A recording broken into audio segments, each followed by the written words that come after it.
It's time to welcome the Wine Ladies with Georgia and Suzanne. An entertaining hour topped up with great ideas about wine, where to dine, anything and everything to do with the vine.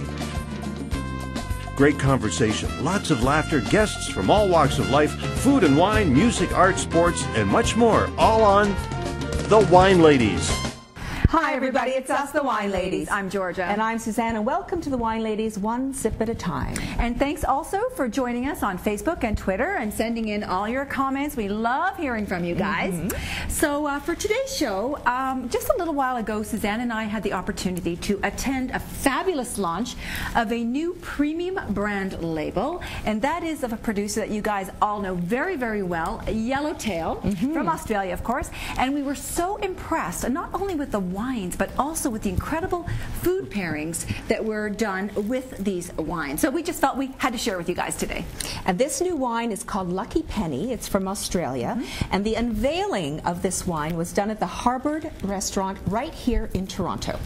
And you know what? I have to say that in joining us here today, not only is he an incredible chef, but he was also, are you ready for this? He was voted one of the top 50 most beautiful stars by Hello Canada. And he's nodding his head, but we have to concur with that. Shaking his head. Well, hello, Cory from Hello Canada. We have got executive chef Cory Vitiello here with us this afternoon, and we're excited to have you with us. Nice to see you again. Nice to see both of you too. Thank you. Oh, it's a pleasure to have you here, and congratulations on not only the restaurant and also your new restaurant that's opening up, but also on your latest declaration of being one of the most beautiful stars in Toronto. Cook too. I can also cook. How was that? That must have been very exciting. It was fun. It's fun to be included on those things. It's, you know, we don't take it too seriously in the restaurant community. I'm not sure that it's official rankings, but it was fun. I read how they did it, and you know, there were a lot of photographs that they had plastered on those walls. So I know that, you know, you were in very attractive company and came out on top. Oh, I appreciate you saying so. I've been getting ribbed by my my chef friends now for about 2 weeks straight, so it's finally starting to taper down. Oh, and we bring it up again. Way to go, Wine Ladies.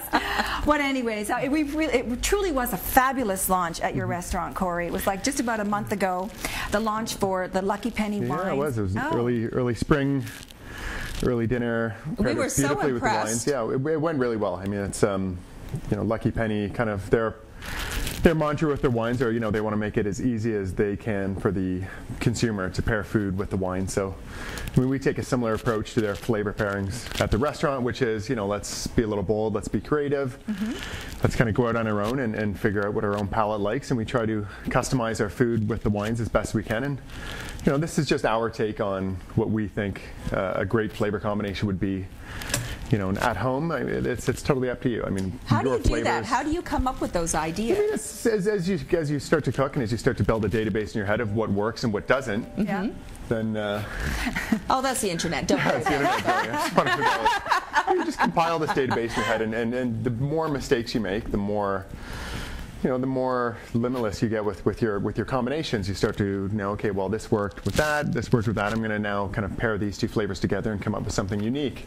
And it's really up to the cook or up to the consumer. I mean, there's no right or wrong way to consume wine and consume food. It's like, you know, do whatever you want. I mean, but Lucky Penny has made it pretty easy to kind of pick out the highlighted flavors. I mean, you know, the white wine, you know, the prominent flavors are pear, honey, apricot. Yeah. You know, with the Halibut dish here, we've kind of played off some of those simple flavors. We brought in some fennel, you know, the soybean pesto, the pickled pear, and the halibut itself. So all these flavors kind of naturally melt together with the highlighted notes in the wine. And similar with the red, you know, the main components there, the main flavors you're going to be picking up on the palate are berry, chocolate, vanilla. So, you know, red wines and dessert, it's a little tricky to pair. I mean, you know, most people just stay away from it. Most people just serve chocolate, but we kind of went out and tried to pair it with some rhubarb,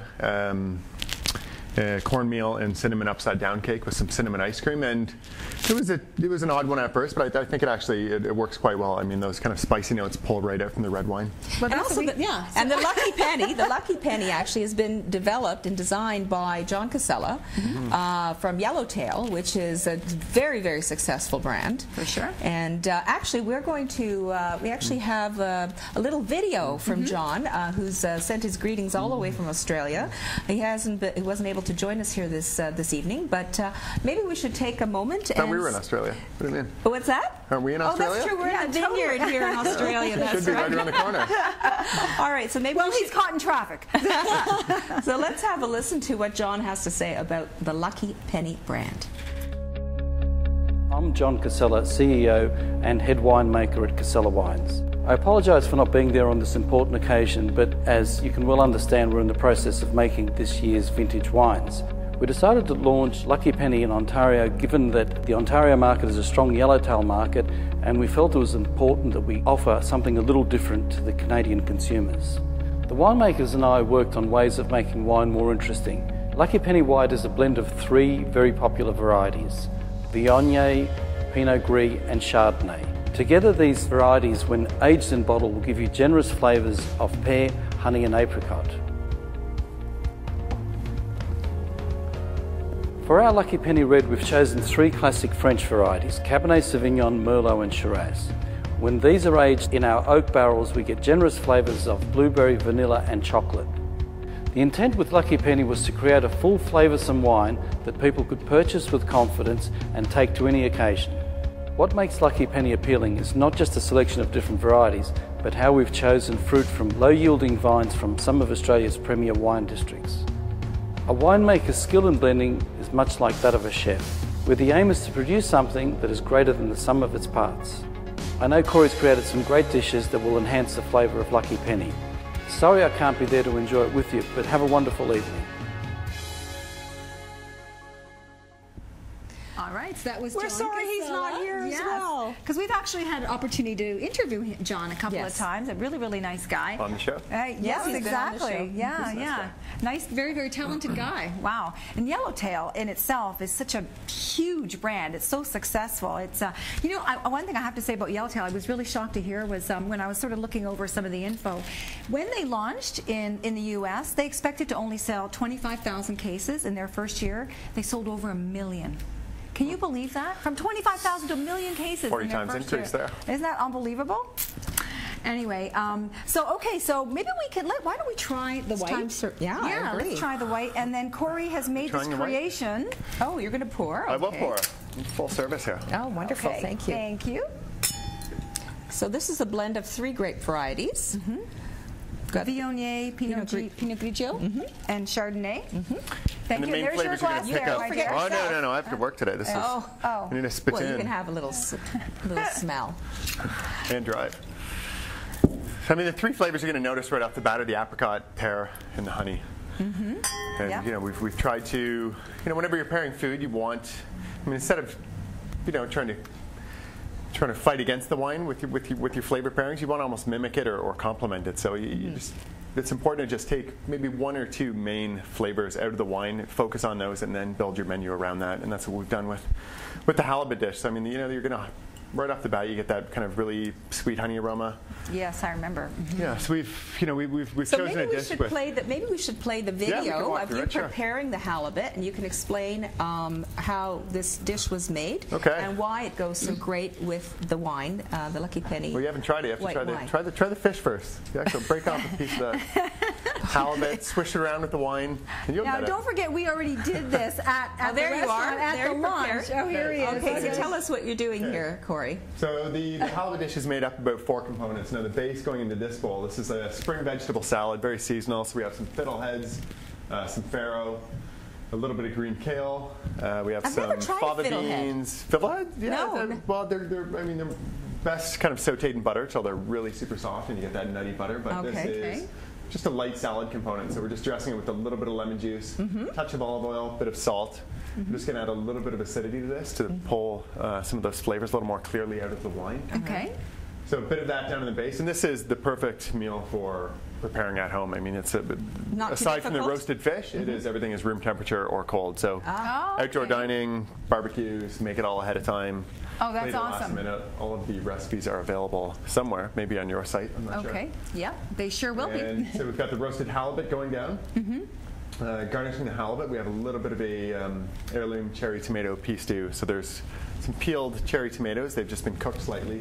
Okay. Skin's gone, so it's just a really nice they're like a flesh color. Yeah, exactly. And then we've dressed those just with a little bit of salt to pull the juices out, and that's almost going to mix like a vinaigrette with the olive oil.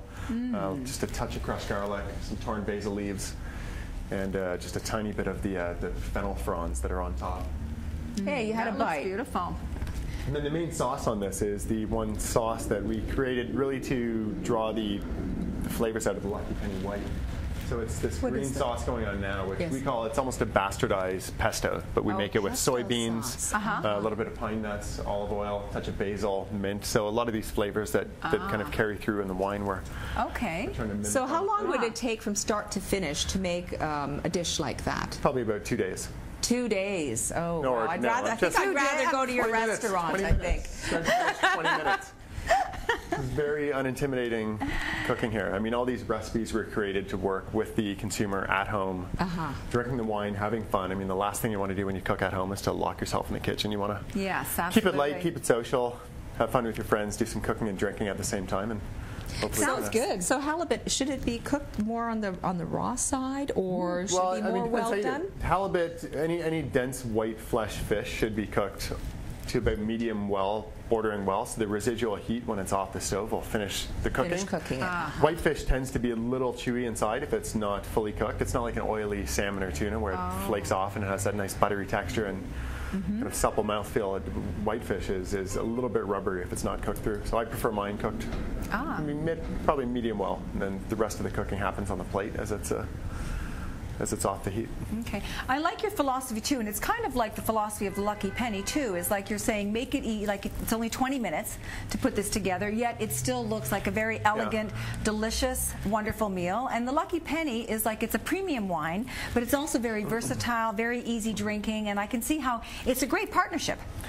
It is. I mean, it's all about, you know, their biggest philosophy is it's everything's up to the customer. I mean, do what you love, and you know, they've created a great wine with a great flavor profile, and I mean, the only hope here is that carries through to the home cook. I mean, just cook something you like, drink it with your favorite wine, and I mean, you know, really when you start with those two things, you're set. I mean, it doesn't, you know, nobody's going to tell you what's right and what's wrong about eating or drinking. It's just totally up to the consumer. And you can find this at the LCBO in the general list aisle in Australia. So. Yeah, I think it's just under $17, I think, right? So that's a great value, I think, for it's wonderful wine, and it's nice to have these 3 different varietals in there too. I think some people are moving more away from single varietals, and you're starting to see a little bit more of blends. And this is a lovely blend too. I think it's really, really easy great to drink. It's a versatile wine too. I mean, it's got, it's not, I mean, you'd never classify this as a sweet wine, but it definitely has the right notes that it could carry through, and you could pair a dessert with this. You could. What kind of dessert would you pair? This? I mean, I would do, I mean, in the simplest, I mean, this would be great with just honey and cheese. This would be great with, you know, I mean, if you really want to play off the flavors, you know, pear, some whipped honey, a bit of ice cream. I mean, any flavors that have that kind of unctuous mouthfeel to them, anything kind of dairy-based, anything honey-based, you know, it's wide open. I mean, you want to stay away from darker, spicier fruits and lean more towards tree fruits, apples, pears. Okay. Yeah. It's very nice. It's got a nice texture to it too. You know, it's got very nice aromatic, nice texture, and yeah, this would be great. It's patio season coming up. There so. you go. It's patio season now. Then of course we've got the red, the complimentary red, which is again 3 grape varieties in this. Yeah. Got the Cabernet Sauvignon. Yeah, Cab Sauv, Merlot, and Shiraz. Right? That's right. So when you tried this wine, what was sort of your thinking? This is your kind of quintessential kind of big food wine. Okay. And it's, you know, I mean, this one, again, as the label states, and it makes it very easy. We're talking vanilla, chocolate, berries. I mean, you know, these are your stereotypical flavors, and then the flavors that you want to consume with good food. Yeah. You know, this pairs very easily with any kind of braised meat dish. You know, lamb shanks, rosemary. You know, all of these classical hearty preparations are kind of no-brainers for this wine, but we kind of wanted to test its limits, and we tried to develop a dessert around it, and I actually think it went quite well. But yeah, now, unfortunately, this is like a sad version of what it once was with the big... Well, let's see how you prepared the dessert. Well, I mean, yeah, this is going to be a little misleading. The actual real preparation of the dessert was... Well, you can tell us all about it. It's an upside-down cake, which is basically... It's like a glorified muffin, let's be honest here. There you are. So a glorified muffin.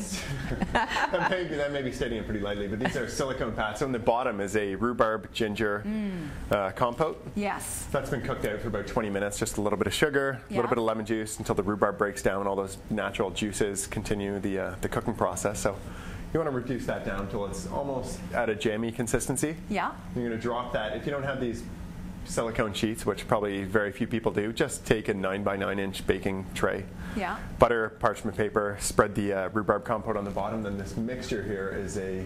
What are you talking about? It's a cornmeal. You look very excited. I know, that's easy. I was excited. I think we're joking around a little there. But it's just, I mean, it's basically like making a muffin with a layer of compote on the bottom. Then when that's baked, all those kind of sugars caramelize and brown on the bottom. You're going to flip that over almost like you would a tarte tatin.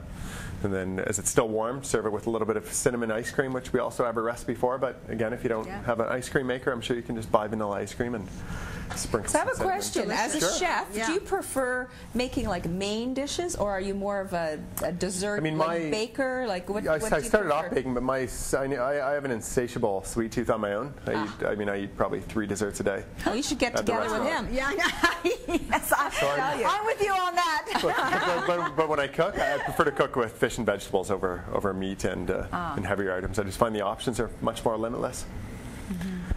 I was surprised actually when we went to the launch and we saw this ice cream dessert, and I thought, oh wait, is this supposed to go with the white wine? And no, this goes with the Shiraz, with the red, with those 3 red grape varieties. But I guess is it the rhubarb that has echoes a little bit of those? Yeah, I mean the rhubarb as well as a lot of the spice in the cake. You know, the cinnamon, the ginger. Oh, okay. And these are all things that just. You know, it was almost a surprise that they played off so naturally with the red wine, because you don't often associate these types of flavors going with a full-bodied red, but yeah, exactly. But they actually complemented each other quite well. No, I mean, it just goes to show that you can only figure these things out by kind of taking these chances on your own and combining flavors you normally wouldn't think of combining. I mean, the obvious flavors are there, but if you really want to try and step it up as a home cook, then you think a bit outside the box, take some chances, and if you make a mistake, who cares? At least you know, and the next time you improve from that. Yeah. So tell us about your new restaurant. We understand you've opened up another restaurant now besides the Harbour Room. So we're about 5 days into it, and it's called THR & Co., so the Harbour Room and Company. And it's at 97 Harbour Street, 3 doors down from the Harbour Room, and it's a nice little sister spin-off. It's almost more of a polished version than the Harbour Room, but the food has that same playful, whimsical feeling. Focus is probably a little more on Spanish, Italian, a little bit of North African. Whereas the Harbour Room is a very kind of self-serving restaurant. We just kind of cook what we like and hope everybody enjoys it as much as we do. So we're gearing this one towards a nice kind of neighborhood family. Bring your parents, and it's bring your bigger kids. too, right? It is quite a bit bigger. Yeah, it's double the size. Well, I know I saw I forget what article it was, but there was a beautiful photograph of like a black spaghetti dish. Oh yes. What was on that? It looks so good. That was our black. We make all our pastas, everything in house. So it's a squid ink. Spaghetti alla chitarra, which is almost like a square-shaped spaghetti noodle. And charred squid. There's some And you make your own pasta there we do. too? Oh yeah, my goodness. everything. Okay. I thought that was squid on there on the there's picture. some charred squid. There's some blackened chilies. There is also some shaved batarga, which is a cured fish roe, just to give it that kind of salty tang. But yeah, that's one of those classic dishes where if you do it properly, you only need 4 ingredients to turn out a perfect dish. And well, it looks delicious. What wine would you pair with that? And if you had to pick one of these two, which lucky penny? That would definitely be the white. That's a white wine dish. That's a white wine? Yeah, it's a pretty light dish. I mean, you're talking with some pretty delicate flavors, so you wouldn't want to overwhelm those with the red wine. Okay, all right. And also at your new restaurant, you have like when you sort of figure out or define the cuisine a little bit, like you're like also saying like what is that? What is that? What is that? When I was reading it, all these like sort of North African kind of spices or dishes or what? Yeah, there are a lot of kind of big bold flavor items on the menu, and my partner and the executive chef there, Kurt Martin, is he's a whiz with pairing these kind of big, in-your-face flavors. He does it in such a subtle way that there's nothing, there's nothing overwhelming about these dishes. It's just this one harmonious experience on the plate, and everything's very complimentary. There's these big flavors, when you read them on a menu, they might seem intimidating, they might seem big, you might be afraid of the spice, but they're all very, very subtle. Yeah, well, looks like a great place to go, and also to experience maybe some new flavors. You know, like you said, a glass or two of Lucky Penny, I'm sure. That's right. Yeah. Well, thank you so much, Cory, for coming in and showcasing your lovely dishes here this afternoon with us, and my pleasure. Enjoying a glass of Lucky Penny with us. I always do. Thank you very much. Well, we'll be by. I'll be watching at the Harvard Room or at the THR. I'll keep my eyes open for you. Okay, thanks. Bye-bye, everybody. Bye, everybody.